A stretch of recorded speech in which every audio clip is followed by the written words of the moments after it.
Hi, my name is Bob Ernsberger, CEO, Managing Partner of Check Out Our Ramps.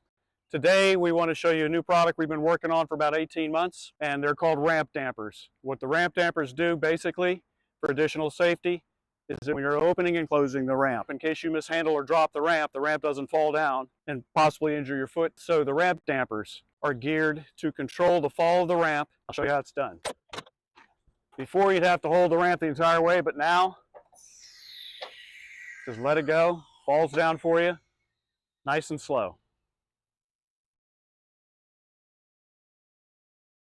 Inside of these dampers are washers, and they're filled with oil. The washers and the amount of holes either help mitigate the compression or mitigate the resistance when you open and close the ramp. So they're pretty cool.